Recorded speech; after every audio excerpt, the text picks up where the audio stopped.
사랑의 하나님, 상쾌한 봄날의 아침입니다. 예배당으로 나오는 새벽길이 조금씩 밝아지고 있습니다. 어두움이 빛을 이기지 못한다는 사실을 오늘 이 아침에도 깨닫습니다. 지난밤도 우리를 지켜주신 하나님, 어두움이 감싸고 있는 동안에 주님은 우리를 잠들게 하시고 안전하게 보호하시며 지친 몸과 마음을 치료하시며 새날을 준비해 주셨습니다. 빛이 다시 돌아오는 시간에 힘차게 일어나게 하시고 새로운 기대와 소망으로 하루를 다시 시작하게 하셨습니다. 하나님, 이러한 우리의 일상이 결코 우연이거나 당연한 일이 아님을 우리가 믿음으로 고백합니다. 그러므로 오늘이라는 이 날이 기대가 됩니다.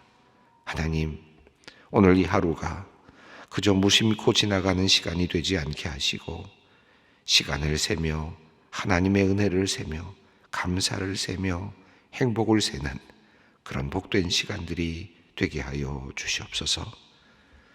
하나님, 언제나 우리의 삶이 녹록지 않음을 우리가 잘 알고 있습니다. 모든 것을 다 가진 것 같은 사람에게도 실은 영혼 깊은 곳에 공허와 고통이 있습니다. 아니, 이 세상에는 어느 누구도 모든 면에서 문제가 없는 이는 없습니다. 그러기에 주님의 이름을 부르지 않아도 되는 사람은 이 세상에 아무도 없습니다. 주님, 그래서 오늘 우리가 이 자리에 있습니다. 주님의 이름을 부르며 주님의 긍휼하심과 사랑과 은혜를 구합니다. 주님, 우리의 기도를 하나하나 들어주시고 응답하여 주시옵소서. 특별히 절망적인 현실 속에서 간절히 주님의 이름을 부르며 간구하는 이들의 기도를 주님께서 주목하여 주시고 응답하여 주시옵소서. 하나님, 우리는 기도를 통해 이 세상 사람들이 경험하지 못하는 기적을 경험합니다.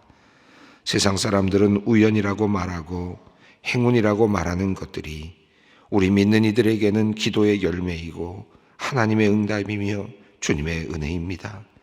하나님, 더욱 기도하게 하옵소서. 기도를 쉬지 않게 하옵소서. 기도의 기쁨, 기도의 희열을 우리로 경험케 하여 주시옵소서. 오늘도 그런 기도의 시간이 우리 가운데 가득 넘치게 하여 주시옵소서. 하나님, 이 땅에서 살아가는 우리 청년들을 위해 기도합니다. 이 나라의 청년들이 근심에 쌓여 있습니다. 지독한 경쟁의 구조 속에서 미래가 불투명한 가운데 끝도 없이 오르는 부동산과 더욱 가속화되고 있는 양극화로 인해 살 희망을 잃어버린 젊은이들이 참 많이 있습니다. 우리 젊은이들이 힘을 잃고 꿈을 잃으면 우리나라 이 땅은 희망이 사라집니다. 하나님, 갈 길을 잃은 우리 청년들이 희망을 다시 찾을 수 있도록 나라의 정책을 세우는 이들이 더욱 분발하게 하시고 이 땅의 기성세대들이 반성하고 새로운 문화를 만들어내게 하여 주시옵소서. 나만 잘 살겠다는 지독한 이기주의가 결국 우리의 자녀들, 젊은이들의 꿈을 앗아간 것은 아닌지 깊이 생각하게 하시고 다시 이 땅에 소망을 만들어낼 수 있도록 상생의 문화를 다시 세우게 하여 주시옵소서. 하나님, 이 나라를 이끌어가는 정치인들을 위해 기도합니다. 자신의 작은 이익을 위해 민족을 희생시키거나 국민에게 해가 되는 일을 결정하지 않도록 그들의 양심을 지켜주시기를 원합니다. 이 나라의 번영과 이 백성의 행복을 위해 이 민족의 복된 미래를 위해 주춧돌을 놓는 마음으로 자신을 헌신하는 사람들이 많이 나타날 수 있도록 주님 역사하여 주시옵소서. 특별히 이 나라의 청년들이 기쁘게 살 수 있는 나라, 마음껏 아기를 낳고 즐겁게 미래를 낙관하며 살 수 있는 그런 나라를 만드는 일에 헌신하는 정치 지도자들을 주님께서 많이 세워 주시옵소서. 하나님, 코로나19 감염병의 확산으로 차갑게 식어버린 경제적, 경영적 상황 속에서 기업을 지키고 운영하느라 온 힘을 다하고 있는 주님의 자녀들을 위해 기도합니다. 하루하루 정말 피를 말리는 듯한 어려운 위기 속에서 주님께 희망을 두고 도우심을 구하는 소망의 성도들을 긍휼히 여겨 주시옵소서. 주님, 우리 기업인들에게 폭풍 속에서 바다를 잔잔케 하시는 예수님의 능력을 경험하는 은혜가 있게 하여 주시옵소서. 지키시는 예수님, 살펴주시는 주님의 은혜를 경험하는 은혜를 내려 주시옵소서. 사업을 할 때에 빠르게 판단할 수 있는 능력 주시옵소서. 먼 미래를 바르게 내다볼 수 있는 안목을 허락하여 주시옵소서. 하나하나 결정할 때마다 하나님께서 마음의 평안을 주시고 그 일을 이루는 모든 과정 가운데 주님께서 항상 함께하여 주시옵소서. 필요한 것들을 주님께서 늘 늦지 않게 공급하여 주시고 도움의 손길들도 하나님께서 넉넉히 허락하여 주시옵소서. 생각지 않았던 것이지만 하나님의 손길로 모든 정황이 바뀌어져서 더 큰 은혜를 받을 수 있는 우리 소망의 기업가들, 사업가들이 또한 되게 하여 주시옵소서. 하나님, 소망의 성도들을 위해 기도합니다. 재작년 말 대장암 수술을 받고 이제 9번째 항암 치료를 위해 입원 중인 권사님이 있습니다. 늘 감사한 마음으로 치료에 임하는 권사님입니다. 주님, 우리 권사님에게 치료의 광선을 비추어 주시옵소서. 여호와 라파의 주님께서 모든 환부를 건강한 세포들로 채워 주시옵소서. 놀라운 하나님의 기적을 보게 하여 주시옵소서. 이틀 전 갑작스러운 뇌졸중 증세로 대학병원에서 집중치료 중인 집사님이 있습니다. 오른쪽 마비와 더불어 언어 능력도 약해졌습니다. 온 가족이 안타까운 마음으로 기도합니다. 주님께서 치료하여 주시기를 원합니다. 모든 막힌 것이 풀리게 하시옵고 마비된 부분이 정상으로 돌아오며 언어와 인지 능력도 온전히 회복되게 하여 주시옵소서. 하나님, 이제 말씀으로 우리의 마음을 향합니다. 말씀을 읽고 들으며 생각할 때 말씀의 저자이신 하나님의 마음을 느끼게 하시고 그 본뜻을 헤아려 알 수 있도록 성령께서 역사하여 주시옵소서. 예수님의 이름으로 기도드리옵나이다. 아멘.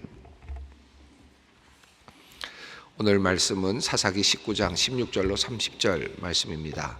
사사기 19장 16절로 30절 말씀 우리가 함께 봉독하도록 하겠습니다. 저녁 때에 한 노인이 밭에서 일하다가 돌아오니 그 사람은 본래 에브라임 산지 사람으로서 기브아에 거류하는 자요 그곳 사람들은 베냐민 자손이로다. 노인이 눈을 들어 성읍 넓은 거리에 나그네가 있는 것을 본지라. 노인이 묻되 그대는 어디로 가며 어디서 왔느냐 하니 그가 그에게 이르되 우리는 유다 베들레헴에서 에브라임 산지 구속으로 가나이다. 나는 그곳 사람으로서 유다 베들레헴에 갔다가 이제 여호와의 집으로 가는 중인데 나를 자기 집으로 영접하는 사람이 없나이다. 우리에게는 나귀들에게 먹일 집과 여물이 있고 나와 당신의 여종과 당신의 종인 우리들과 함께한 청년에게 먹을 양식과 포도주가 있어 무엇이든지 부족함이 없나이다 하는지라. 그 노인이 이르되 그대는 안심하라. 그대의 쓸 것은 모두 내가 담당할 것이니 거리에서는 유숙하지 말라 하고 그를 데리고 자기 집에 들어가서 나귀에게 먹이니 그들이 발을 씻고 먹고 마시니라. 그들이 마음을 즐겁게 할 때에 그 성읍의 불량배들이 그 집에 에워싸고 문을 두들기며 집주인 노인에게 말하여 이르되 내 집에 들어온 사람을 끌어내라. 우리가 그와 관계하리라 하니 집주인 두 사람이 그에게로 나와서 이르되 아니라 내 형제들아 청하노니 이 같은 악행을 저지르지 말라. 이 사람이 내 집에 들어왔으니 이런 망령된 일을 행하지 말라. 보라 여기에 내 처녀딸과 이 사람의 첩이 있은즉 내가 그들을 끌어내리니 너희가 그들을 욕보이든지 너희 눈에 좋은 대로 행하되 오직 이 사람에게는 이런 망령된 일을 행하지 말라 하나 무리가 듣지 아니하므로 그 사람이 자기 첩을 붙잡아 그들에게 밖으로 끌어내매 그들이 그 여자와 관계하였고 밤새도록 그 여자를 능욕하다가 새벽 미명에 놓은지라. 동들 때 여인이 자기의 주인이 있는 그 사람의 집 문에 이르러 엎드러져 밟기까지 거기 엎드러져 있더라. 그의 주인이 일찍이 일어나 집 문을 열고 떠나고자 하더니 그 여인이 집 문에 엎드러져 있고 그의 두 손이 문지방에 있는 것을 보고 그에게 이르되 일어나라 우리가 떠나가자 하나 아무 대답이 없는지라. 이에 그의 시체를 나귀에 싣고 행하여 자기 곳에 들어가서 그 집에 이르러서는 칼을 가지고 자기 첩의 시체를 거두어 그 마디를 찍어 12덩이에 나누고 그것을 이스라엘 사방에 두루 보내매 그것을 보는 자가 다 이르되 이스라엘 자손이 애굽 땅에서 올라온 날부터 오늘까지 이런 일은 일어나지 아니하였고 보지도 못하였도다. 이 일을 생각하고 상의한 후에 말하자 하니라. 예.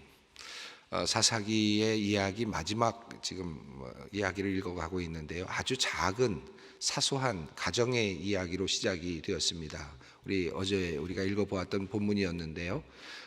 레위인 한 사람이 에브라임 산지 구석에 거류하고 있었는데 그가 첩을 두고 있었는데 그 첩이 그만 집으로 남편과의 사이가 좋지 않았던지 집으로 돌아갔습니다. 그 집에 돌아간 그 첩을 찾으러 갔다가 장인으로부터 후한 대접을 받았습니다. 사흘 동안 대접을 받았고 나흘째도 대접을 받았고 닷새째도 대접을 받았습니다. 아마도 그 장인은 그 딸을 좀 더 사랑해 주기를 바라는 마음도 있었을 것이고 그 남편이 그리고 동시에 조금이라도 더 그 딸을 자기 품에 데리고 있다가 보내고 싶었던 그런 마음도 있었을 것 같습니다. 그렇게 극진한 대접을 받았던 레위인이 결국은 이제 집으로 돌아가게 되는데 그 장인이 계속해서 그를 붙잡으려 하였기 때문에 오후 늦게야 그가 떠나게 되었다는 사실이 어제 본문 속에 나타났습니다. 그러다 보니까 하루길이면 갈 수 있었던 그 길을 그만 어디에선가 자야 되는 상황이 되었고 그래서 그 여부수 족속이 거하고 있는 그 곳에 가서 잘 것이냐 아니면 그래도 이스라엘 백성들이 있는 자기 지파 종족이 있는 이스라엘 사람들 마을에 가서 잘 것이냐 고민하다가 그래도 이스라엘 마을에 가는 것이 안전할 것이다 생각을 해서 이제 그 이스라엘 마을이 있는 곳으로 지금 갔죠. 가서 그곳에서 기브아 지역에서 지금 머무르려고 하는 그런 상황입니다. 자, 그러나 그곳에 들어가서 나그네로서의 모습을 가지고 지금 그 마을 가운데 앉아 있었지만 아무도 그를 영접해 주는 사람이 없었다라는 것이 어저께 마지막 부분의 내용이었습니다. 사실은 율법에 따르면 특별히 당시의 고대 근동의 고대 근동의 생활 품숙도 그랬지만 또 이스라엘 백성들이 살아오는 그런 삶의 모습 속에서 나그네를 선대하는 것은 매우 중요한 일이었습니다. 그러니까 하나님을 온전하게 믿는 사람들이었다면 그들이 적어도 나그네를 보고 그냥 두지는 않았을 것입니다. 또 두어서도 안 되는 것이죠.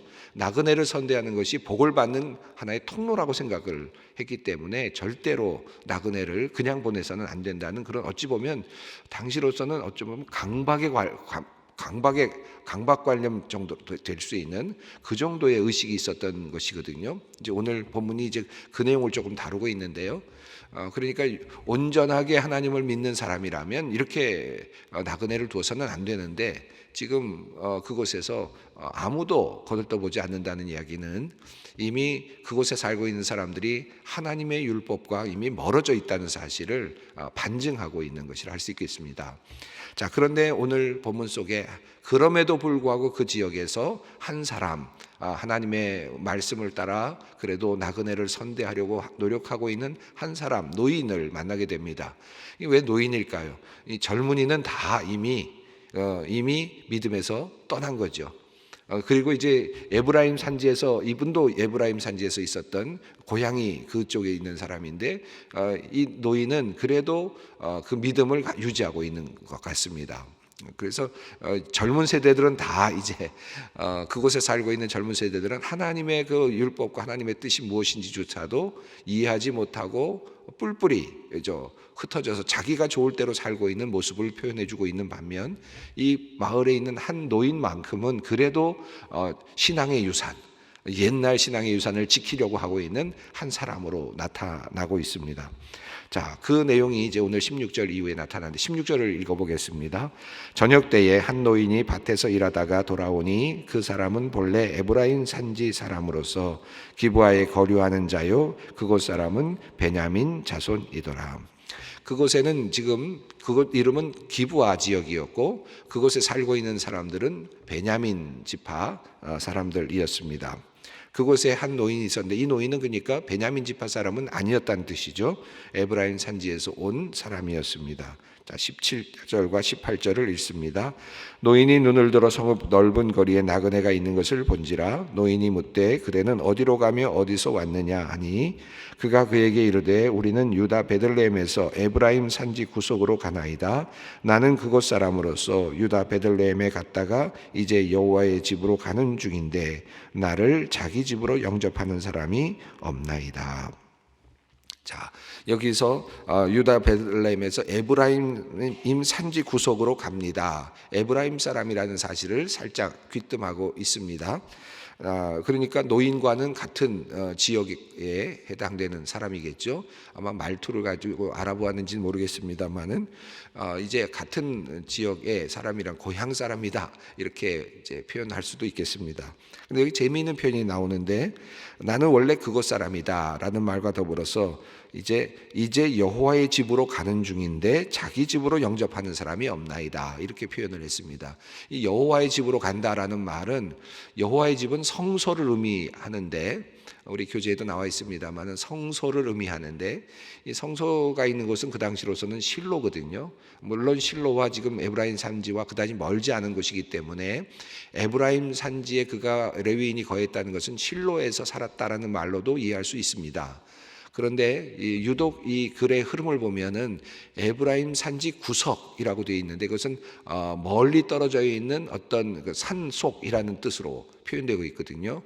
그러니까 실로에서 하나님을 섬기는 일을 가까이서 하는 그런 위치는 아니었던 것 같고 멀리 떨어져서 어떤 자리에서 어떤 곳에서 살면서 아마도 성소와 연결해서 일을 했을 수는 있겠습니다만은 이제 그런 입장입니다. 근데 그럼에도 불구하고 그는 지금 내가 여호와의 집으로 간다. 그러니까 레위인이다라는 그런 의미도 포함하는 그런 표현이겠습니다. 그러나 실제적으로는 그가 여호와의 그 전에서 실로에서 섬기고 있는 레위인으로서 섬기고 있었는지는 분명하지 않죠. 그러나 자기가 레위인이다라는 의미를 표현하면서 여호와의 집으로 가는 중인데 나를 자기 집으로 인도하는 사람이 없다. 이 표현이 흥미롭게 되어 있습니다. 자, 이 말은 무슨 뜻이겠습니까? 내가 하나님의 일을 돌보는 사람인데 하나님으로부터 하나님의 일을 돌보는 그런 일을 하는 사람인데 나를 통해서 내가 이제 가서 여호와의 집에서 그들을 위해서 복을 빌어줄 수 있는 존재인데 그를 위해서 복을 빌어주고 그가 잘 될 수 있도록 해줄 수 있는 그런 존재에 있는데 그럼에도 불구하고 나를 자기 집으로 이끌어가서 복을 받으려는 사람이 없습니다. 그런 의미로 해석할 수 있겠습니다. 아마도 지금 이 레위인은 어느 집엔가 머물러야 된다는 생각은 하고 있었던 것 같아요. 그래서 지금 그렇게 표현을 하고 있습니다. 19절 읽습니다. 우리에게는 나귀들에게 먹일 집과 여물이 있고 나와 당신의 여종과 당신의 종인 우리들과 함께한 청년을 먹을 양식과 포도주가 있어 무엇이든지 부족함이 없나이다 하는지라. 그는 이 레위인은 그 노인을 향해서 당신의 여종, 당신의 종이라고 자기 자신을 낮추어서 표현을 했습니다. 겸손한 표현이었죠. 그래서 우리는 사실은 먹을 것도 있고 또 짐승을 먹일 것도 있고 우리가 가지고 있는 것은 풍족합니다. 그러니까 장인 집에서 상당히 두둑하게 필요한 모든 것들을 다 챙겨주었다고 볼 수 있겠습니다. 부족함은 없습니다. 다만 잘 곳이 없을 뿐이죠. 자, 그러자 20절 말씀입니다. 읽습니다. 그 노인이 이르되 그대는 안심하라. 그대의 쓸 것은 모두 내가 담당할 것이니 거리에서는 유숙하지 말라 하고 21절입니다. 그를 데리고 자기 집으로 들어가서 나귀에게 먹이니 그들이 발을 씻고 먹고 마시니라.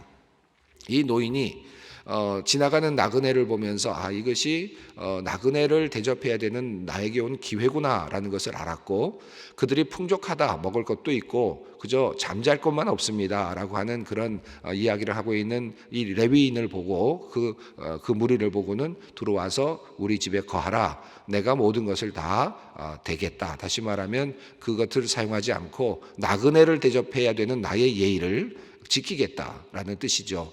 그 말은 내가 당신을 통해서 하나님의 복을 구한다라는 의미도 있겠습니다. 그러니까 나그네를 선대함으로써 하나님으로부터 오는 복을 내가 구한다. 이 사람은 지금 나름 그 신앙을 가지고 있는 그런 사람이라고 할 수 있겠습니다. 자, 이렇게 해서 그가 다행히 집으로 들어갔습니다. 아주 평범한 일상이 흘러가고 있는데 이 평범했던 일상이 뒤틀어지는 하나의 출발점이 생겨납니다. 이것이 22절에 나타납니다. 읽어보겠습니다. 그들이 마음을 즐겁게 할 때에 그 성읍의 불량배들이 그 집을 에워싸고 문을 두들기며 집주인 노인에게 말하여 이르되 내 집에 들어온 사람을 끌어내라. 우리가 그와 관계하리라 하니. 이 내용은 우리가 언제 보았던 내용입니까? 창세기에서 어느 부분에서 보았던 내용과 비슷합니까? 그 소돔과 고모라에 그 하나님의 사자들이 들어갔을 때, 롯의 집에 들어갔을 때 그 롯의 집에 찾아온 소돔의 사람들이 달려와서 그 집에 와서 그 사람을 끌어내라, 우리가 그와 관계하겠다 얘기했던 내용과 흡사하죠. 그러니까 소돔의 상황을 그대로 표현하고 있습니다. 하나님의 진노를 받았던 그 소돔 땅, 소돔과 고모라 땅의 그 성적인 타락, 그리고 사회적인 타락, 문화적인 타락을 표현하고 있는데, 그것을 그대로 지금 기브아의 백성들이 선택된 백성이고 베냐민 지파 사람들인데 이미 그렇게 타락해버린 상태로 지금 살고 있었다 하는 것을 보여줍니다.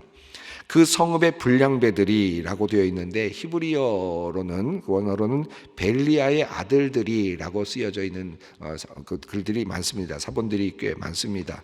벨리알의 아들들이란 말은, 벨리알이란 말은 무가치하다라는 뜻을 가지고 있다고 합니다. 그래서 무가치한 자들의 아들들이라는 말로, 아주 그 불량배들이란 말로 이렇게 번역하는 것은 적절할 것 같은데요. 이런 벨리알이라는 표현이 고린도후서 6장 15절에도 나타나죠. 사도 바울이 벨리알을 거명합니다. 그때 벨리알을 뭐와 비교하면서 대조하느냐 하면, 그리스도와 벨리알이 어찌 조화를 이룰 수 있겠느냐라는 말로 이 벨리알을 사탄의 근거에서 악마와 이런 마귀의 어떤 쪽으로, 그러니까 그리스도와 대적되는 하나의 구도로 이렇게 해석을 하기도 합니다. 어쨌든 지금 이 불량배들이 들어왔고, 불량배들은 지금 그 노인 집에 들어와 있는 지금 사람과 관계를 하겠다라고 합니다. 그런데 이 관계를 하고자 하는 사람의 대상이 누구냐? 그 대상은 지금 그 레위인을 말하는 것이죠. 자, 그 내용을 우리가 23절에서 살펴보겠습니다. 23절입니다. 집주인이 그 사람이 그들에게서 나와서 이르되 아니라 내 형제들아 청하노니 이 같은 악행을 저지르지 말라. 이 사람이 내 집에 들어왔으니 이런 망령된 일을 행하지 말라. 그는 철저하게 나의 집에 들어온 나그네를 이제 안전하게 돌보는 자신의 역할을 해내려고 합니다. 이것이 하나님의 그 율법을 따르는 길이기 때문에 안전하게 나그네를 돌보는 일을 자기가 해내려고 하죠. 그러려고 이제 하도 시끄러우니까 결국은 대안을 제시하는데 24절입니다. 읽어보겠습니다. 보라, 여기 내 처녀 딸과 이 사람의 첩이 있은즉 내가 그들을 끌어내리니 너희가 그들을 욕보이든지 너희 눈에 좋은 대로 행하되 오직 이 사람에게는 이런 망령된 일을 행하지 말라 하나. 여기 보면 오늘날 우리 여성들이 보면 정말 기겁할 내용입니다. 여기 내 처녀 딸과, 이 처녀성을 상실하지 않은 딸, 그리고 그 딸과 그리고 그 사람의 첩, 같이 온 여성입니다. 여성들을 내어놓겠다. 여성들은 내어놓겠지만 여기 들어온 남자 손님이죠. 이 남자로서 레위인 이 사람만큼은 안전하게 보호하겠다라고 하는 그런 생각입니다. 그들을 욕보이든지 너희 눈에 좋은 대로 행하되 이 사람에게만큼은 망령된 일을 행하지 말라. 그 당시에 여성의 위치가 어느 정도였는지를 알 수 있는 대목이죠. 지금 이 노인은 자기가 가지고 있는 신앙의 틀 안에서 한 사람만 보이는 겁니다. 한 사람만이 나그네입니다. 나머지는 나그네도 아닙니다. 짐승과도 같은 존재일 수도 있고 그저 따라온 존재일 수도 있는 그런 상황에 그 당시에 문화를 반영하고 있다고도 볼 수 있겠지만 또 그의 신앙적인 태도이기도 했습니다. 한 여인을 온전한 한 인간으로 보지 못했고 그런 것들은 그냥 그런 하나의 도구에 불과한 상태였습니다. 그리고 그는 지금 나그네라고 하는 존재를 한 남자만을 지금 보고 있습니다. 그래서 내어놓겠다라고까지 이야기를 하고 있죠. 이걸 쭉 읽어가면서 이런 생각이 듭니다. 마치 어디로 돌아간 것 같으냐면 창세기로 돌아간 것 같아요.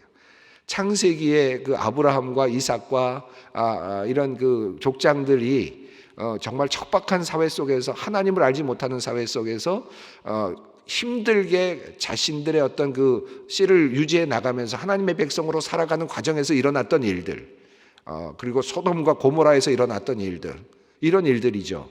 나그네가 그 당시로서 가장 연약한 사람들이었고, 나그네는 언제든지 어디서든지 죽을 수 있는 그런 위험한 존재였고, 가장 연약한 존재가 나그네였고, 그리고 그 당시로서는 가장 연약한 존재가 여성들이었습니다. 언제든지 버려질 수 있는.